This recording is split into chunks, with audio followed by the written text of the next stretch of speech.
कांग्रेस के फीडबैक बैठकों के अंतिम दिन बीकानेर और जयपुर संभाग के विधायकों ने अपना फीडबैक प्रभारी सुखजिंदर सिंह रंधावा और मुख्यमंत्री अशोक गहलोत के साथ प्रदेश अध्यक्ष गोविंद सिंह डोटासरा के सामने रखा था। इस फीडबैक के बैठक के दौरान पूर्वी राजस्थान के अधिकांश मंत्री विधायकों ने स्पष्ट रूप से कहा है कि चुनाव जीतने के लिए जातिगत समीकरण अहम है। यदि जातिगत समीकरण बिगड़े तो चुनाव जीतना संभव नहीं होगा। दरअसल पूर्वी राजस्थान के मंत्री विधायकों का कहना है कि 2018 विधानसभा चुनाव में पूर्वी राजस्थान की 42 में से 37 सीटें कांग्रेस ने जीती थी और इसका कारण सिर्फ जातिगत समीकरण ही था, यानी कि अप्रत्यक्ष रूप से पूर्वी राजस्थान के विधायकों ने जातिगत समीकरण के तहत पार्टी को समझाने का प्रयास किया है कि सचिन पायलट को साधना जरूरी होगा, क्योंकि गुर्जर और मीणा के साथ होने से ही पार्टी 2018 का चुनाव जीती थी। खुद मंत्री मुरारी लाल मीणा ने कहा कि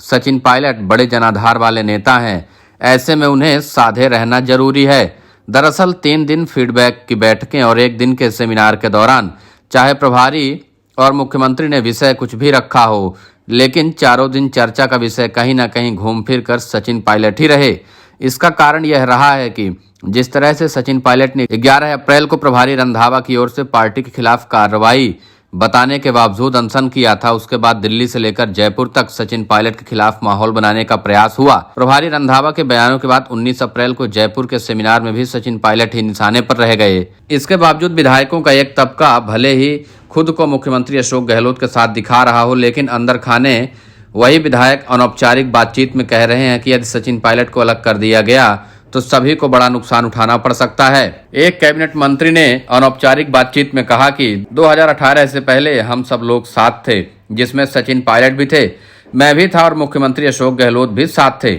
हम सब ने कोशिश की, तब हमारी 99 सीटें आई जो बहुमत से 1 कम थी। अब यदि एक भी नेता कम होता है तो तय मान कर चलना होगा कि हमारा नुकसान होगा। यानी कि इस पूरी बातचीत में यही निकल कर सामने आ रहा है कि चाहे सचिन पायलट कर कार्रवाई को लेकर मुख्यमंत्री अशोक गहलोत और प्रभारी सुखजिंदर सिंह रंधावा प्रयासरत हों, लेकिन विधायकों में सचिन पायलट के अलग होने के बाद हार का डर स्पष्ट रूप से नजर आ रहा है। इस बीच जहां 1 दिन पहले ही मंत्री हेमाराम चौधरी ने कहा था कि अब वह चुनाव नहीं लड़ेंगे क्योंकि उनकी उम्र हो गई है, वहीं फीडबैक बैठक के अंतिम दिन शिक्षा मंत्री बीडी कल्ला ने भी कहा था, मैं 73 साल का हो गया हूं लेकिन मैं चुनाव जरूर लड़ूंगा। इधर विधायकों में साफ डर देखा जा रहा है कि अगर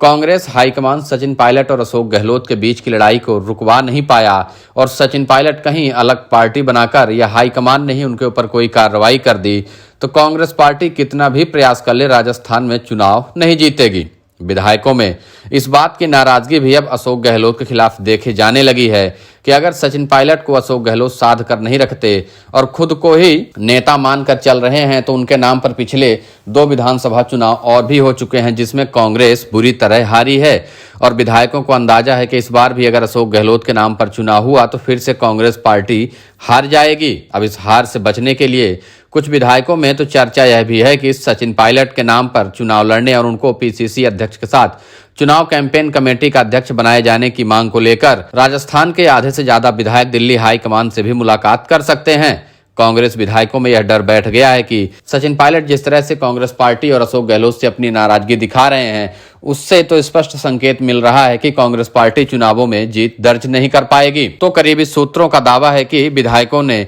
सोच समझकर यह रणनीति बनाई है कि चुनाव तो हारना ही है, तो इससे अच्छा है कि सचिन पायलट के पक्ष में आकर कांग्रेस हाईकमान से बातचीत की जाए और उनके नाम पर चुनाव लड़ने और उनको आगे रखकर सभी विधायकों को विधानसभा चुनाव का टिकट दिया जाए। उनको पीसीसी चीफ के साथ चुनाव कैंपेन कमेटी का अध्यक्ष बनाने की मांग भी रख सकते हैं।